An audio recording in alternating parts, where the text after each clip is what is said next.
Bem-vindo ao segundo vídeo do Fast Start de Forex. Neste vídeo vamos falar sobre tipos de ordens e contabilização dos pips. Tu poderes entender o que é que são os pips, como é que tu podes contabilizar.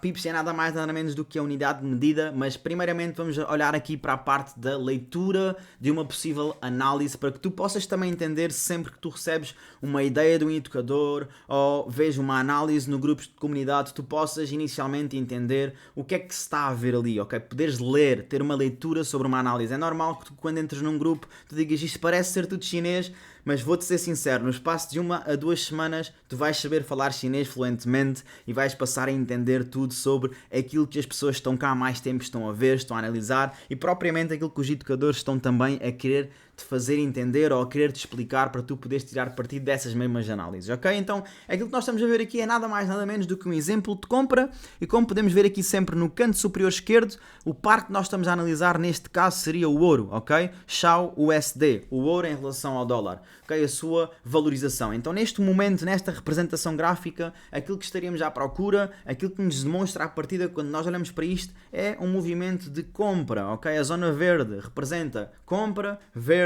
a parte de ganho, de win, ok? Por isso é a parte em que nós acreditemos que o mercado, neste caso com base na análise, que o mercado se vai movimentar para cima e se ele for para cima nós vamos estar em lucro e no caso ele vir aqui para a zona de baixo vermelha nós iremos estar em perda, que é a zona contrária àquilo que nós acreditemos que a nossa análise possa prosseguir, ok? Mas para isso nós temos de definir limites para ganho e limites para perda.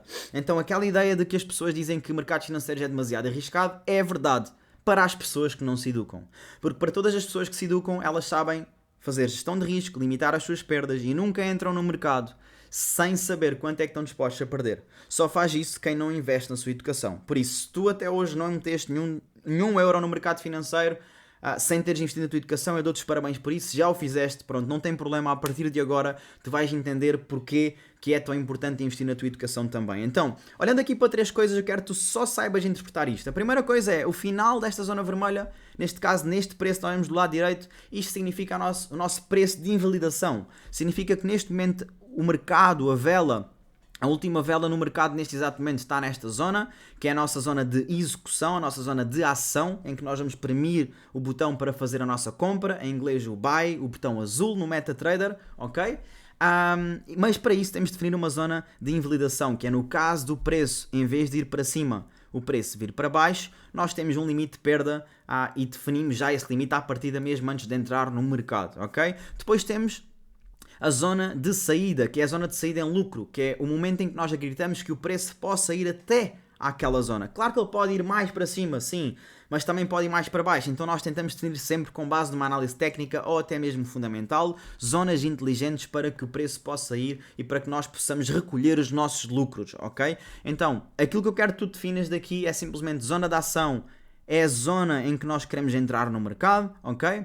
A zona de invalidação é a zona em que nós definimos como a zona de saída do mercado em perda, por isso no máximo estou disposto a perder até àquela zona e a minha trade é fechada automaticamente.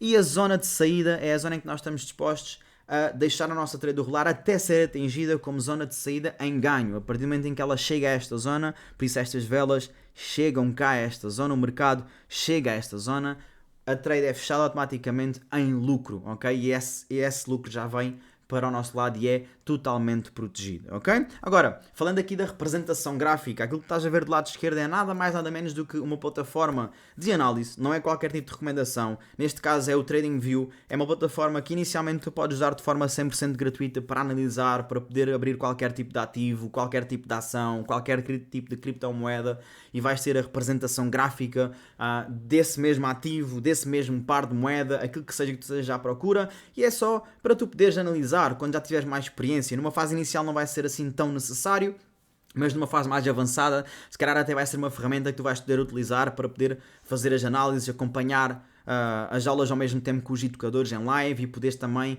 tirar as tuas próprias conclusões, ok? Por isso, mas para isso eu quero que tu te foques simplesmente numa coisa que é perceber os 3 termos que nós temos que dominar para poder entrar no mercado. Primeiro, zona de ação, ok? A zona de ação é a zona de preço escolhida para nós executarmos uma ordem, seja ela de compra ou de venda, por isso é uma zona no mercado que nós definimos quer comprar aqui ou quer vender aqui, ok? este mesmo par. A zona de invalidação é um limite de perda que encerra automaticamente a posição em ordem que não neste caso na ordem que não está a seguir a direção esperada, por isso é a nossa zona de saída em perda, nós limitamos as nossas perdas.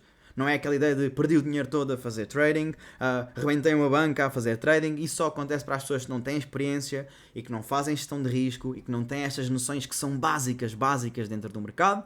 E depois também definimos sempre a nossa zona de saída. Nós nunca entramos no mercado sem ter isto definido, que é a nossa zona de saída em lucro. Permite que uma operação seja fechada automaticamente assim que o mercado, neste caso, que este gráfico atinja essa zona de potencial ganho, ok? Essa zona que é definida pelo preço que é representado aqui do lado direito, ok? É importante ter estes conceitos na tua mente para que tu possas entender que estas são as 3 coisas que tens que ter para tu poderes carregar no botão de comprar ou vender, seja numa ordem pendente ou numa ordem de execução imediata. E é para isso que vamos falar agora. Tipos de ordens. Tens 2 tipos de ordens possíveis. As ordens pendentes, como diz o nome, são ordens que ficam pendentes, por isso são ordens em que tu defines um preço para tu poderes comprar ou vender, por isso um preço esse que ainda não chegou, por isso um preço que o mercado ainda não atingiu, ok? Por isso, para tu poderes encontrar melhores posições de compra ou de venda, né? Tu preferes sempre comprar artigos a 30% de desconto ou a 70% de desconto. Tu preferes comprar a 70% de desconto, certo? E tu preferes vender artigos com uma margem de lucro superior ou inferior? Com uma margem de lucro superior. Então aqui as ordens pendentes vão te permitir isso. Tu encontrares zonas no mercado que te façam mais sentido tu poderes vender em vez de venderes logo naquela altura, porque acreditas que o preço ainda pode subir um bocadinho mais e consegues vender e ter mais lucro, ok? Ou ao contrário, podes literalmente definir zonas em que tu queres comprar, em que tu acreditas que o preço possa ficar um bocadinho mais barato para tu poderes comprar por um preço mais barato. E então tu defines ordens pendentes num preço pré-definido para poderes tomar essa posição. Okay? Para isso, vamos aqui para o gráfico para que tu também possas entender aquilo que eu te quero explicar. Neste exemplo, especificamente no TradingView do XAUUSD, nós temos aqui uma possível ordem pendente de venda, ok? Então, tu tens aqui algumas ferramentas do lado esquerdo que tu podes utilizar. Neste caso tens aqui a ferramenta de venda que é a que diz Short Position. Lembra-te que isto é simplesmente uma plataforma de análise e nós nesta análise, neste caso eu nesta análise seria à procura de uma venda no preço de 2021.393, mas o preço atual, neste exato momento, neste par, está em 2015.75, neste caso 785, ok? Mas eu acredito que o preço possa subir ligeiramente e só depois cair, com base numa análise. Claro que tu agora deves estar-te a perguntar como é que tu sabes isso, João? Claro que isto já é experiência e é algo que tu vais aprender dentro desta plataforma e dentro desta comunidade daqui para a frente. Então eu simplesmente vou definir uma ordem pendente e esta ordem pendente é uma ordem de sell limit. Eu vou colocar aqui esta mesma ferramenta para poder-me definir e aqui vou ter a minha primeira zona de saída em lucro e aqui vou ter a minha segunda zona de saída em lucro, ok? E tu vais aprender também mais à frente de como é que tu podes colocar as trades no MetaTrader e como é que tu podes colocar desde a primeira zona, segunda zona, definir o teu risco e fazer a tua lotagem. Quero só que te foques nisto agora. Neste momento eu estou a dar um exemplo de um sell limit, de uma posição em que o preço atual está abaixo da zona em que nós queremos vender. Como tu podes ver aqui no exemplo, sell limit, ordem colocada acima do preço e então a seguir ele desce. Por isso, a ordem vai ser colocada acima do preço atual e a seguir ele desce, ok? Se nós fôssemos para um buy limit, seria ao contrário, a ordem seria colocada abaixo do preço e então ele subia. Por isso, imaginem, por exemplo, para um buy limit, nós vamos dar aqui outro exemplo para tu poderes entender também. Imagina, por exemplo, que eu acreditaria que o preço neste momento está nesta zona, ok? Como nós estamos a ver, e que ele viria cá em baixo esta zona. Então vou passar aqui a minha zona de entrada para esta zona aqui. As minhas zonas de saída, vou meter aqui a minha primeira zona de saída. Vou meter aqui a minha segunda zona de saída, por exemplo. E a minha zona de invalidação vou meter aqui por baixo. E então eu neste momento já estaria à procura de um buy limit, ok? Eu acreditaria que o preço pudesse fazer algo deste género. O preço está aqui, mas eu não quero comprar já, porque eu acredito que ele pode descer ligeiramente e eu só quero comprar neste preço que eu defini do 2009.342. Então assim que o preço tocar nesta zona, eu vou colocar no meu MetaTrader e tu mais à frente, como já repeti, vais aprender a fazer isso em ordens pendentes. eu vou colocar o preço no meu MetaTrader e assim que a vela chegar a esta zona, ele ativa a minha ordem de compra e se ele for para cima, vai para a minha zona de saída 1, fecha automaticamente essa posição e vai para a minha zona de saída 2 e fecha automaticamente essa posição. E tenho cá em baixo o quê? A minha zona de invalidação.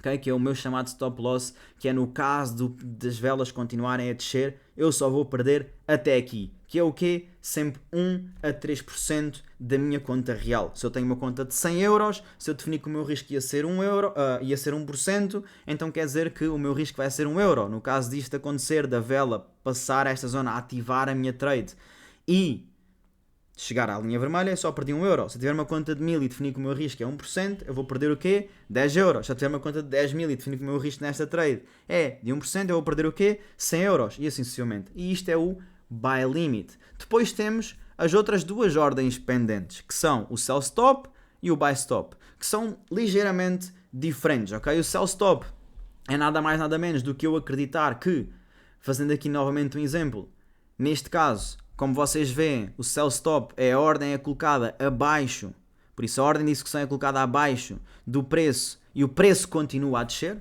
Por isso imaginem, por exemplo, que eu ia acreditar que, por exemplo, a minha zona de entrada ia ser aqui, porque se o preço quebrasse esta zona, ok? Deixem-me só meter aqui um retângulo para ser mais fácil para vocês. Eu achava que esta zona pudesse ser uma zona importante no mercado, então se o preço quebrasse esta zona para baixo, eu acreditaria que ele ia continuar a descer. Então eu ia meter o meu stop loss cá em cima, a minha zona de saída 1 cá em baixo, a minha zona de saída 2, e a minha zona de saída 2 cá em baixo também, ok? E então o que eu estaria a dizer neste momento é, se o preço descer e quebrar e cruzar esta zona, ele ativa o meu sell stop. E a minha trade é ativada em venda a partir deste momento, ok? A partir deste momento. E aqui tenho a minha zona de invalidação e tenho toda essa parte já colocada. Zona de saída 1 e zona de saída 2. Então só quando, fazendo aqui um desenho, para vocês também, para tudo neste caso também poderes entender melhor. Aqui. Fazendo aqui um desenho. Imaginem, por exemplo, que eu coloco o meu sell stop. Ele só vai ser ativado quando cruzar esta linha. Então o preço começa a descer. A descer. A descer. A descer. A descer. Quando toca, ele ativou. Abriu a minha ordem de venda. E se eu fizer isto, eu já estou em lucro. Lucro. Lucro. Atingiu a minha primeira zona de saída em lucro. E atingiu a minha segunda zona de saída em lucro. Perfeito. A minha ordem foi na minha direção. Pode acontecer o contrário. Pode acontecer de simplesmente ela continuar a subir e não ir à zona e a minha ordem não é ativada porque ela foi pendente, não foi ao preço. Ou então pode acontecer dela tocar, ativar e vir para cima e vir ao nosso stop loss, que é a nossa zona de perda. Mas nós perdemos o quê? O nosso 1 a 3%, que é o máximo que nós estamos dispostos a arriscar. Ok? Isto é o sell stop. A mesma coisa acontece para o buy stop, só que é numa direção para cima, ok? Acho que esta parte ficou clara. A execução imediata é simples. É simplesmente nós olharmos para o preço, vou só simplesmente apagar para ser mais simples também para todos vocês. É nós olharmos para o preço e nós definimos, ok, eu quero vender neste exato momento porque me faz sentido.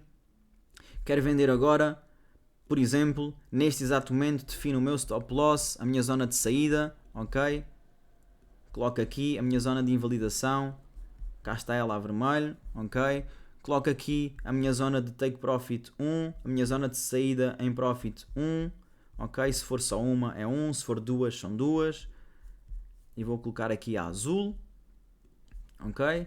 E aqui é a minha zona de entrada, que é imediata, é onde está o preço neste exato momento. E eu aqui entro na operação imediatamente e clico simplesmente no botão vender, sell, vermelho, ok? Porque acredito que o preço possa começar a fazer este movimento, ok? Então é tão simples quanto isto. Isto é uma ordem de execução imediata. Eu estou a entrar no preço imediatamente, por isso estou a entrar no preço que está aqui, como vocês podem ver, a mexer, a oscilar, ok? Por isso eu estou a definir a minha entrada neste preço exatamente, ok? Por isso isto é uma ordem de execução imediata. Por isso, passando agora para a próxima parte, identificar o PIP. Por isso, nós temos aqui é uma forma muito simples vocês conseguirem identificar. Temos pares de Forex com a moeda JPY, ok? O Japanese Yen, o Yen do Japão. Temos o Xiao USD, que é o ouro, e temos o S30, que é um índice. Agora, como é que eu posso contabilizar ou contar os pips? A parte que eu quero que tu te foques é que todos eles vamos contabilizar como o quinto número é sempre o número das unidades. Ok? Reparem todos os exemplos.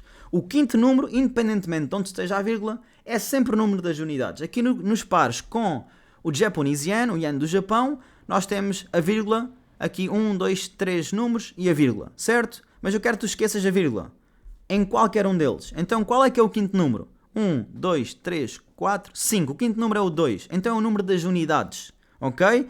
O quarto número é o 6. É o número das dezenas. O terceiro número é o 4. É o número das centenas. E assim sucessivamente. Então significa que se este par movimentar dos 134.620 para 134.630, se o número que mudou foi o 2, que é o quinto número, que é o número das unidades, ele movimentou um pip. Ok? Um pip. É só isto que eu tenho que saber.